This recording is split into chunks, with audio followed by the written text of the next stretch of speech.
यो कोसो होमीज़, थोड़ा लेट हो गया हूँ, पता है। एक्चुअली भाई लोग मैं अपना घर शिफ्ट कर रहा हूँ, इसलिए वीडियो हार्ड डिफ़िकल्टी पे बनानी पड़ रही है। किसी तरह मैनेज कर रहा हूँ सब कुछ इसलिए थोड़ा डिले हो गया। और हाँ, एक और बात, मैंने फाइनली इंस्टाग्राम अकाउंट बना लिया है, तो उस पे 20-30 फॉलोवर तो करा ही दूँ। लिंक डिस्क्रिप्शन और पिन कमेंट में होगा। एक छोटा-सा रिकैप ले लो फिर वीडियो कंटिन्यू करना। सियोन में मुस्कुराते हुए सियोंग की मदर से कहती है, आपने सुना? सियोंग मान गया। मैं बहुत मेहनत करूँगी और एजेंसी के लिए बहुत मददगार साबित होंगी। प्लीज़ मुझे एजेंसी में ले लीजिए। सियोंग की मदर हल्की सी मुस्कुराहट के साथ कहती हैं, मैं इसके बारे में अपने हस्बैंड से बात करती हूँ फिर आपको बताती हूँ। सीन शिफ्ट होता है सियोंग के घर पे है जहाँ सियोंग की मदर सियोंग के डैड को सब बता रही होती हैं। ये सुन के सियोंग के डैड कहते हैं, मैं समझ गया तुम लोग क्या कह रहे हो, पर मैं अब भी इसके खिलाफ हूँ। सियोंग की मदर कहती हैं, आप सियोनी को हमारी एजेंसी में ज्वाइन करने के खिलाफ हो? सियोंग के डैड कहते हैं, तुम खुद इसके बारे में सोचो, हम इसे एजेंसी तो कहते हैं पर ना ही हमारे पास कोई ऑफिस है और ना ही एम्प्लॉइज, आखिर हम सियोनी को कैसे हैंडल करेंगे? सियोंग सोचने लगता है और अपने मन में कहता है, ये बात भी सही है। अभी हमारी एजेंसी में एक ही आदमी सारा काम सँभाल रहा है और वो है हमारी मैनेजर जो खुद सब कुछ हैंडल कर रही हैं। चाहे मैं एचआर और प्लानिंग में हेल्प ही क्यों ना करूँ, हमें कोई ऐसा चाहिए जो कंपनी के पैसों को सँभाल सके। पर अच्छे एम्प्लॉयज़ ढूँढना आसान नहीं है, कोई ऐसा जो मेरे पैसे लेके भागे ना। तभी सियोंग को एक आइडिया आता है और वो कुछ लेने चला जाता है। सियोंग के डैड कहते हैं, हमें पहले स्टाफ को हायर करना चाहिए। मियोंग इस पे एग्री करती है और कहती है, हमें एटलीस्ट एक अकाउंटेंट चाहिए होगा। सियोंग की मदर अकाउंटेंट सुन के कुछ सोचने लगती हैं। तभी सियोंग यहाँ भागते हुए आ रहा होता है एक बुक के साथ और ये अकाउंटिंग की बुक होती है। सियोंग की मदर ये बुक देख के हैरान हो जाती हैं। सियोंग कहता है, ये मॉम की बुक है, मॉम ने अकाउंटिंग पढ़ा है। सियोंग की मदर वो बुक सियोंग से ले लेती हैं। मियोंग कहती है, क्या ये सच है सोयोंग? सियोंग की मदर कहती हैं, मैं कमर्शियल हाई स्कूल से ग्रेजुएटेड हूँ और मैंने बुक कीपर का काम भी करा है। मैं सोच रही थी दोबारा से काम करने का, पर मेरा एक्सपीरियंस। सियोंग इन्हें बीच में रोकते हुए बोलता है, मॉम आप ये कर सकती हैं। सियोंग की मदर ये सुन के खुश हो जाती हैं। सियोंग अपने मन में कहता है, एक्सपीरियंस मैटर नहीं करता, ये बस एक स्मॉल अकाउंटेंट स्टार्टअप है। एक्सपीरियंस से ज़्यादा ट्रस्ट मैटर करता है और इस हिसाब से आप परफेक्ट हैं इस जॉब के लिए। सियोंग की बात सुन के मियोंग और सियोंग के डैड दोनों ही खुश हो जाते हैं। मियोंग कहती है, सियोंग ने सही कहा, तुम्हें ये ट्राई करना चाहिए। सियोंग के डैड कहते हैं, तुमने पहले भी कई बार कहा था वापस से काम करने के बारे में, मैं भी इसमें तुम्हारी मदद करूंगा हनी। सियोंग की मदर ये करने को तैयार हो जाती हैं, जो देख के मियोंग और सियोंग के डैड दोनों ही खुश हो जाते हैं। सियोंग अपने मन में सोच रहा होता है, मैं अपनी कंपनी मॉम के भरोसे छोड़ सकता हूँ और आपका बेटा होने के नाते मैं आपके टैलेंट और पैशन को सपोर्ट करूँगा और आपकी बदौलत मेरे पैसे भी सेफ रहेंगे। जायुन खुद से ऑब्सेस्ड है और सियोंग अपने पैसों से। खैर मियोंग कहती है, ऊपर वाला रूम खाली है तो हम ऑफिस वहाँ सेट कर सकते हैं, ये मेरी बिल्डिंग है तो किराया देने की भी कोई टेंशन नहीं है। सियोंग की मदर हैरान होकर कहती हैं, इतना सब कुछ ओनी क्या तुम्हें यकीन है? मियोंग कहती है, ऑफ कोर्स ये मेरा भी बिजनेस है ना? सियोंग पीछे से स्माइल करते हुए अपने मन में कहता है, वेल डन मैनेजर, ओनरशिप का सेंस होना बहुत ज़रूरी है। चलो एसकेजे को कुछ बड़ा बनाते हैं, चलो ये करते हैं। जिन्हें नहीं मालूम सियोंग की कंपनी का नाम एसकेजे है। खैर तभी सीन शिफ्ट होता है। सियोनी सियोंग के घर आई होती है वाटरमेलन लेके और कहती है, मैंने सुना आज आप अपना ऑफिस सेट कर रही हैं, इसलिए मैं भी आ गई। डेस्क और सप्लाईज ये काफ़ी प्रोफेशनल लग रहा है। सियोंग की मदर कहती हैं, ये बस 2 डेस्क हैं, ऊपर वाले अपार्टमेंट के स्टूडियो के लिए। ये इतना छोटा और पुराना है, मुझे आपके सामने शर्म आ रही है। सियोनी कहती है, आप क्या बोल रही हैं? मुझे ऐसी जगह पसंद है जो क्लीन और एफिशिएंट हो, छोटी हो या बड़ी, फ़र्क नहीं पड़ता। फैंसी बड़ा ऑफिस ज़रूरी नहीं, जब बाहर सिनसंग जंग जैसे लोग हैं। और हाँ, मैं आपको ये दिखाने भी आई हूँ। सियोनमी एक न्यूज़पेपर दिखाती है, जिसमें लिखा होता है, टॉप स्टार सियोनमी ने सियोंग की वन पर्सन एजेंसी एसकेजे को एक्सक्लूसिव एक्ट्रेस के तौर पे ज्वाइन कर लिया है। सियोंग की मदर कहती हैं, आर्टिकल अभी से आ गया? सियोन में मुस्कुराते हुए कहती है, अब जब मैं साथ हूँ तो पीछे नहीं हट सकते। वैसे सियोंग कहाँ है? सियोंग की मदर सियोनमी को घर के अंदर बुलाती है और कहती है, सियोंग बिजी है अपने छोटे भाई का ध्यान रखने में। सियोंग यहाँ मिनगुक के लिए बुक पढ़ रहा होता है। सियोनमी ने देख के काफ़ी खुश होती है और कहती है, ये कितना क्यूट है, तुम अपने छोटे भाई के लिए फेरी टेल पढ़ रहे हो? सियोंग की मदर सियोनमी को बताती है, मिनगुक ने ज़मीन पे लौटना शुरू कर दिया है और ये अपने भाई से चिपका रहता है ग्लू जैसे। सियोंग को काफ़ी मुश्किल हो रही है मिनगुक को संभालने में। सियोनमी कहती है, सियोंग एक अच्छा बच्चा है, पर ये सही है, अगर मिनगुक इतना बड़ा हो गया तो वो भी हमारे साथ आ सकता है। सियोंग हैरान होकर मन में सोचने लगता है, आखिर हम लोग कहाँ जा रहे हैं? सियोनमी बताती है, जल्द ही वाइस चेयरमैन जियोन जाएहोंग के बेटे जियोन ताइगुक का 10th बर्थडे आ रहा है। सियोंग ये सुन के थोड़ा हैरान होता है। सियोंग की मदर कहती हैं, बर्थडे पार्टी? सियोनमी बताती है, हाँ ये 8 जुलाई को होगी, शाम में सैमजॉन के होटल में, काफ़ी मज़ा आएगा। सियोंग अपने मन में सोच रहा होता है, ताइगुक की बर्थडे पार्टी, मेरी पास्ट लाइफ में उसने मेरी कभी भी मदद नहीं करी, मेरा लापरवाह छोटा भाई, क्या मैं उसे दोबारा से देखने वाला हूँ? तभी मिनगुक सियोंग के गालों को टच करता है और स्माइल करते हुए अपने भाई को देखता है। सियोंग कहता है, सही कहा, तुम उस बंदे जैसे बिल्कुल नहीं हो। तुम सिर्फ मुझे फॉलो ही नहीं करते बल्कि तुम मुझे कुछ ज़्यादा ही अच्छे से फॉलो करते हो और यही दिक्कत है। पर एक सेकेंड, 8 जुलाई, आखिर उस दिन क्या था? मुझे कुछ तो याद है, आखिर क्या हुआ था उस दिन? तभी सीन शिफ्ट होता है, ये सब सो रहे होते हैं और एक कॉल आता है। सियोंग की मदर वो कॉल पिक करती हैं और कॉल पे सेक्रेटरी यांग होते हैं। इनकी आवाज़ सुन के सियोंग भी जग जाता है। सियोंग की मदर कॉल पे कह रही होती हैं, आपका मतलब आज की पार्टी? हाँ, सब तैयार है। पर वो अचानक पोस्टपोन हो गई। कोई सीरियस ब्रेकिंग न्यूज़ है टीवी पे? सियोंग ये सुन के हैरान हो जाता है और जल्दी से टीवी की तरफ जाता है और उसे ऑन करता है। सियोंग के डैड भी उठ जाते हैं। सियोंग अपने मन में कहता है, 8 जुलाई, यही वजह है कि ये डेट मुझे बार-बार परेशान कर रही थी। हमें न्यूज़ दिखाई जाती है जिसमें बताया जा रहा होता है, कंट्री के सुप्रीम लीडर की डेथ हो गई। सरकार जल्दी और सही तरीके से एक्शन ले रही है। उनकी डेथ का रीज़न हार्ट अटैक था। सियोंग की फैमिली न्यूज़ देख के थोड़ा शॉक होती है। सियोंग अपने मन में कहता है, सही कहा, 8 जुलाई 1994, ये वो दिन था जब किम इल संग की डेथ हुई थी। उनकी अचानक डेथ के बाद सरकार जो नॉर्थ कोरिया के साथ एक पीस एग्रीमेंट साइन करने वाली थी, वो बिल्कुल हिल गई। सबको टेंशन हो गई कि कहीं कोरियन वॉर दोबारा से शुरू ना हो जाए। यूएस से लेके चाइना और जापान तक सब कंट्री सेलेक्ट हो गई। नॉर्थ कोरिया ने अपने लीडर को खो दिया था, इसलिए वहाँ इंटरनल कॉन्फ्लिक्ट स्टार्ट हो गया। और कुछ लोग तो खुश भी थे, उनको लगा कि अब शायद यूनिफिकेशन का टाइम आ गया है। और इस सब का रिजल्ट था द आर-यूएस मार्च।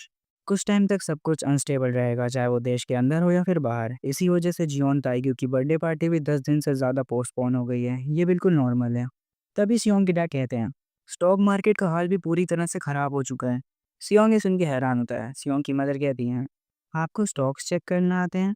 सियोंग के डैड कहते हैं, मैंने थोड़ा-थोड़ा पढ़ाई करना स्टार्ट किया था जब सैमसंग इलेक्ट्रॉनिक्स के चेयरमैन ने हमें शेयर्स दिए थे।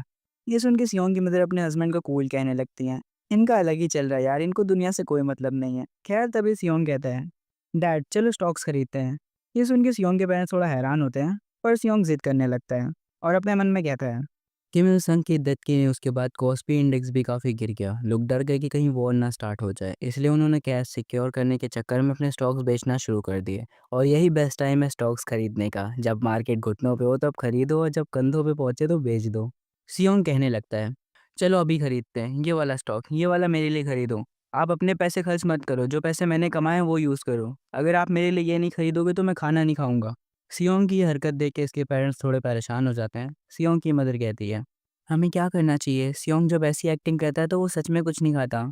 सियोंग के डैड अपनी वाइफ के पास जाके कहते हैं, बच्चे फालतू में ऐसी हरकतें करते हैं, हम बस ऐसा नाटक करते हैं कि हमने स्टॉक्स खरीद लिए हैं।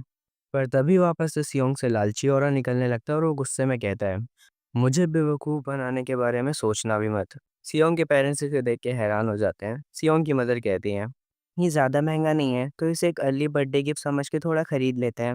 सियोंग के डैड मान जाते हैं और कहते हैं, ठीक है, क्या मुझे खरीद लेना चाहिए? सियोंग अपने मन में कहता है, इतना काफ़ी होगा, वो एक शेयर जो हमने खरीदा है वो बहुत तेज़ी से ऊपर जाएगा। एक और बार ये अपनी लालची मुस्कुराहट दिखाता है और अपने मन में कहता है, अभी ये लोग वो सब सुनेंगे जो मैं कहूँगा। सियोंग अपने मन में कहता है, आने वाले टाइम में कुछ बड़े चेंजेस होने वाले हैं। मुझे नहीं पता मैं उन पे कितना असर डाल पाऊँगा, लेकिन एक बात पक्की है, मैं अपने इस परिवार को ज़रूर प्रोटेक्ट करूँगा। तभी सीन शिफ्ट होता है ताइग्यूक की बर्थडे पार्टी पर। यहाँ बहुत से मेहमान आए होते हैं। सियोंग की मदर और मियोंग यहाँ का नज़ारा देख के हैरान रह जाती हैं। मियोंग कहती है, इतना सब कुछ सिर्फ एक 10 साल के बच्चे के लिए, ये सच में एक अलग ही दुनिया है। पर सियोंग के लिए ये सब नॉर्मल था। वो अपने मन में कहता है, ये कुछ भी नहीं है, मेरी 10th बर्थडे पार्टी इससे काफ़ी ज़्यादा शानदार थी। शैम्पेन का फाउंटेन था और एक 10 ईयर केक जो फ्रेंच बेकर ने बनाया था। ऑब्वियसली किम इल संग की मौत के बाद गवर्नमेंट काफ़ी टेंशन में है, इसलिए ज़्यादा अटेंशन ना जाए तो सब कुछ बहुत सिंपल कर दिया गया है। बस एक 5 ईयर का केक और डेकोरेशन भी सिंपल है। ये लोग आगे जाने लगते हैं और यहाँ चारों तरफ सिर्फ किम इल संग के बारे में ही बातें हो रही थी। तभी सेक्रेटरी यांग आते हैं अपने बेटे को लेके। इनका बेटा सबको ग्रीट करता है और कहता है, हेलो, मेरा नाम यांग चियोल सू है। सियोंग की मदर कहती हैं, आपका बेटा काफ़ी मैच्योर है। सियोंग इसे देख के हैरान होता है और अपने मन में कहता है, यांग चियोल-सू, मेरी पास्ट लाइफ में ये एक ऐसा इंसान था जिसका मैं बहुत ख्याल रखता था। चियोल-सू कहता है, तुमसे मिलके अच्छा लगा सियोंग, चलो थोड़ा आगे चलते हैं। सेक्रेटरी यांग सियोंग की फैमिली को उनकी सीट दिखाने ले जाता है और चियोल-सू सियोंग को लेके आगे चला जाता है। सियोंग की मदर कह रही होती हैं, अच्छा है, अब सियोंग के पास एक बड़ा भाई है जो उसका ख्याल रखेगा। सियोंग अपने मन में कहता है, वेल ये मेरी पास्ट लाइफ में भी काफ़ी अच्छा लड़का था। पर तभी यहाँ सियोंग के सामने से एक लड़की गुजरती है जिसे देख के सियोंग पूरा हैरान रह जाता है और उस लड़की का नाम ले लेता है, जियोंग ही।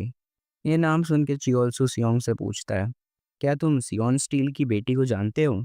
सियोंग इससे कहता है, मैंने इसे कहीं देखा था, पर अपने मन में कह रहा होता है, ऑफ कोर्स मैं इसे जानता हूँ, ये मेरा पहला प्यार थी मेरी पास्ट लाइफ में। वो औरत जिससे मैं सच में प्यार करता था पर कभी उसके साथ नहीं हो पाया, क्योंकि वो जियोंग ही थी।